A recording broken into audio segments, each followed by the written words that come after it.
இதுவரைக்கும் 10ஆம் இடத்தில் இருந்த குரு பகவான் லாபஸ்தானத்திற்கு வந்து வருகிறார். அதாவது குரு பார்வை பெறுகிறார்.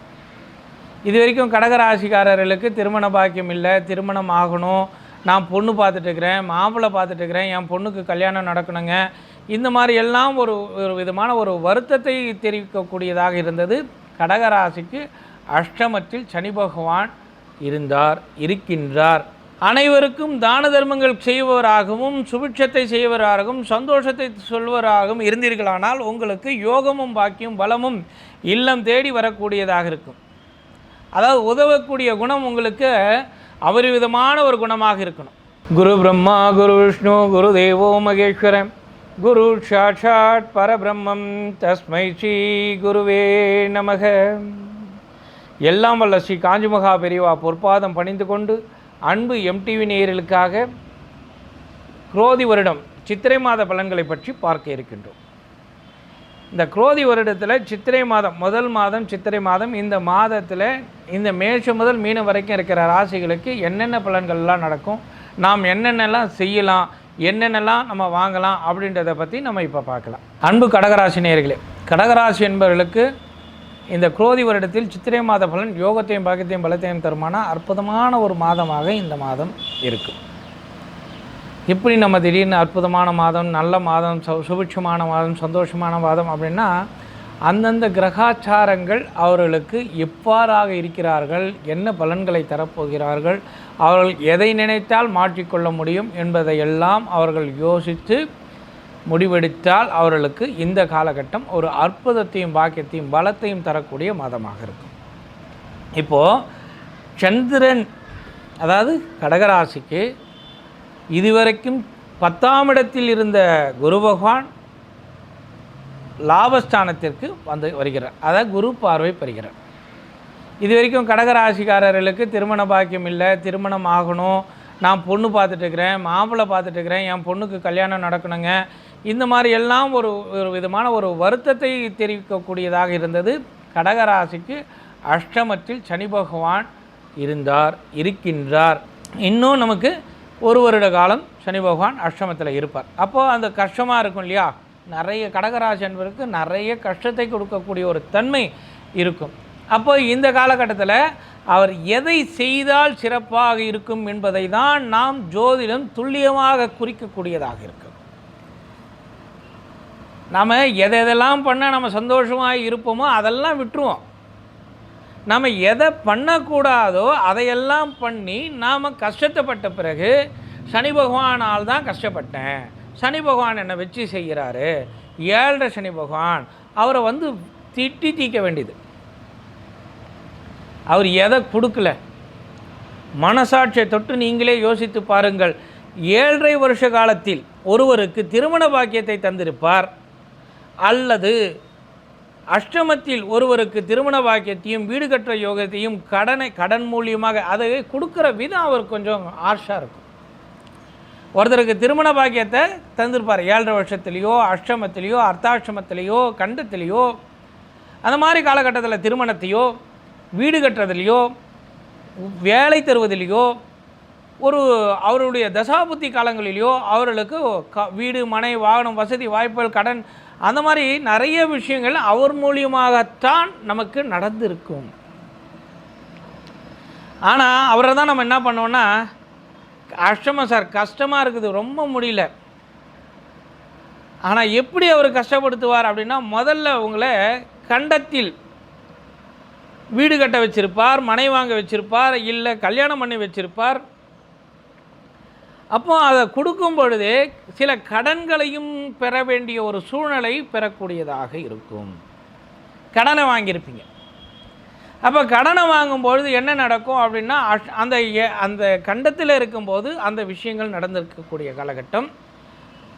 அவர் அஷ்டமத்துக்கு வந்த பிறகு அந்த கடனை ரீபே பண்ணக்கூடிய ஒரு காலகட்டம். வர்றதெல்லாம் செலவுக்கே போதுங்க, வருமானம் வருது, அந்த வருமானத்திலேருந்து முற்றிலும் நம் கடனுக்காகவே நான் கட்டுறேங்க, உழைக்கிறதும் கடன் கட்டுறதுக்காக தான் இருக்குது, கைக்கும் வாய்க்கும் ஒன்றுமே இல்லை அப்படின்ற ஒரு சூழ்நிலையை தரக்கூடியதாக இருக்கும். சரி, இது மட்டும். இப்போ இது கடன் வாங்குறாரு, கடன் வாங்காத கல்யாணம் பண்ணியிருக்கலாமா அப்படின்னா, இப்போ கடன் வாங்காத எப்படி கல்யாணம் பண்ணுவீங்க? கடன் வாங்காத வீடு கட்டலாமா? கடன் வாங்காத எப்படி வீடு கட்டுவீங்க?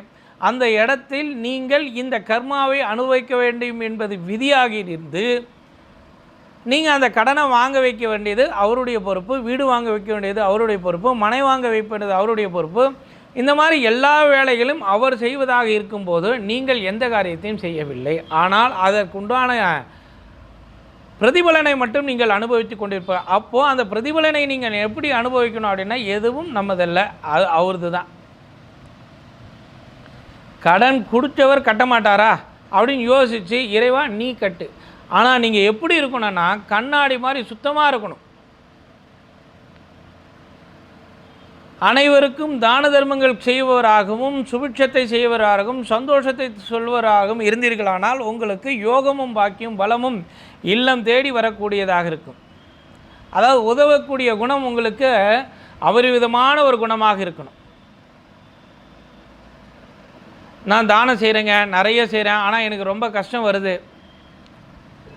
நான் அன்னதானம் பண்ணுறேன், நான் சொர்ணதானம் பண்ணுறேன், கோதானம் பண்ணுறேன், போதானம் பண்ணுறேன், எல்லா விஷயமும் பண்ணுறேங்க, ஆனால் எனக்கு கஷ்டம்தாங்க வருது. இந்த இடத்துல நிறைய பகவான் கிருஷ்ணர் சொல்வார் பகவத்கீதையில், கொடுப்பதில் மிக மிக சிறப்பு தானம். நீங்கள் எந்த தானம் கொடுத்தாலும் அது சிறப்பு தான். ஆனால் கொடுக்கிறத யாருக்கு கொடுக்கணும், எவ்வாறு கொடுக்கணும் என்பதை அறிந்து கொடுக்க வேண்டும். அதுதான் அங்கே சிறப்பு. ஒருத்தருக்கு எல்லாமே இருக்கும், நான் தானம் கொடுக்குறேன், நல்லா வயிறு முட்டை சாப்பிட்டு வருவார், அவர் நல்லா ஜாலியாக வருவார், கோயிலுக்கு வந்து நல்லா சுற்றி பார்த்துட்டு அங்கே தானம் கொடுக்கும்போது அந்த தானத்தை வாங்கி அவர் சாப்பிட்டுட்டு டேஸ்ட் பண்ணிவிட்டு புளிக்குது பிடிக்கல அப்படின்னு ஓரமாக தூக்கி போட்டு போவார். அந்த தானம் சிறப்பா அப்படின்னா மிக மிக கொடுமையான தானம் அந்த தானம் தான். அவர் செஞ்சதுடைய பாவ வினை உங்களை சேரும். நிறைய பேர் அந்த தானம் கொடுக்கறதுல தப்பு பண்ணுறாங்க. தானம் கொடுப்பது தவறில்லை, ஆனால் தானம் யாருக்கு கொடுக்க வேண்டும் என்பதில் ஒரு நியதி இருக்கிறது. அந்த நியதியை நீங்கள் ஃபாலோ பண்ணனா உங்களுடைய தானம் மிக சிறப்பானதாக இருக்கும், ஏர்வை உள்ளதாக இருக்கும். இது நான் சொல்லலை, பகவத்கீதையில் கிருஷ்ணர் சொன்ன விஷயம். அதாவது யாருக்காக கொடுக்கிறோம், எதற்காக கொடுக்கிறோம் என்பதை அறிந்து அந்த தகுதி உடையவரா, அந்த தானத்திற்கு தகுதி உடையவரா. சாப்பாடு போடும்போதே இந்த விஷயத்தை நம்ம பார்க்கணும். தானம் உட்கார வச்சு நீங்கள் சாப்பாடை போட்டு நல்லா அவங்க மனமாற சாப்பிட்டுட்டு ரொம்ப இதில் ஒருத்தருக்கு நம்ம செய்கிற ஒரு விஷயம், ஒருத்தருக்காக நம்ம தானத்தை நிறுத்த முடியாது இல்லையா? அதில் பசியோடு வர்றவங்க எத்தனை பேர் இருப்பாங்க? அவங்களுக்காக நம்ம தானம் செய்கிறோம். பசி இல்லாத வர்றவங்க என்ன பண்ணுவாங்க? அந்த தானத்தை வெறுப்பார்கள். அப்போது அவர்கள் அது தெரிஞ்சுக்கணும். ஆனால் அவங்க பண்ணுற தப்பு நம்மளை செய்கிறோம். அப்போ நீங்கள் என்ன பண்ணணும்? கொடுக்குற விதத்தை மாற்றி அமைக்க வேண்டும். நீங்கள் கொடுக்குறீங்க, ஒரு தட்டில் போட்டு கொடுக்குறீங்க, அந்த தட்டில் போட்டு கொடுத்து அவங்க சாப்பிட்டோன்னா அவன் என்ன பண்ணுவான்? அப்படியே இலையோட கீழே போட்டுட்டு போயிடுவான். நீங்கள் எவ்வளோ போட்டிங்களோ அதில் 2 வாய் சாப்பிட்ருப்பான், அதை மிச்சத்தை அங்கேயே போட்டு போயிடுவான். அது நாய் சாப்பிடுன்னுவான், இல்லை ஏதாவது ஒன்று சாப்பிடும், பசு சாப்பிடுன்னுவான்.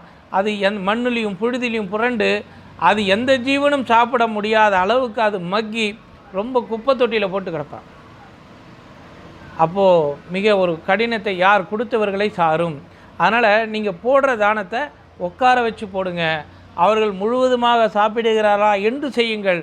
உங்களுக்கு ஒரு அற்புதமான பலனை தரும். அதுதான் சனி பகவானுடைய காரகம். அப்போ இந்த மாதிரி ஒரு சில தானங்கள்லாம் யோசித்து நீங்கள் செய்தீர்கள். ஆனால் நீங்கள் கொடுக்கும் பொருள்கள் உங்களுக்கு பயனுள்ள பொருள்களாக அவர்கள் பயன்படுத்தும் விதத்தில் நீங்கள் கொடுத்தீர்களானால் உங்கள் கர்மா கழியும். அந்த கர்மா கழிவதன் மூலமாக உங்களுக்கு அவர்கள் மூலியமாக வரக்கூடிய அற்புதமான பலன்கள் உங்களுக்கு சேரக்கூடியதாக இருக்கும். அப்போ சனி பகவான் பிரீத்தி ஆவார், சந்தோஷப்படுவார். உங்களுக்கு அவருடைய உக்கிரகம் குறையும்.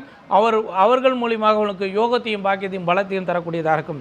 அதனால் கடகராசி என்பவர்களுக்கு இந்த அற்புதமான காலகட்டம், கல்யாணம் அவர்களுக்கு கல்யாணம், வேலை இல்லாதவருக்கு வேலை, பாக்கியம், பலம் எல்லாம் தரக்கூடிய ஒரு அற்புதமான காலகட்டம் தான் இந்த காலகட்டம். அதனால் நேயர்களே, இந்த காலகட்டத்தில் ஜீவசமாதி வழிபாடை மேற்கொண்டும் பெருமாளுடைய வழிபாட்டை மேற்கொண்டும் நீங்கள் அற்புதமான இந்த மாதத்தை பயன்படுத்துங்கள். உங்களுக்கு யோகத்தையும் பாகத்தையும் பலத்தையும் இல்லம் தேடி வரக்கூடிய அற்புதமான மாதமாக இந்த மாதம் அமையும்.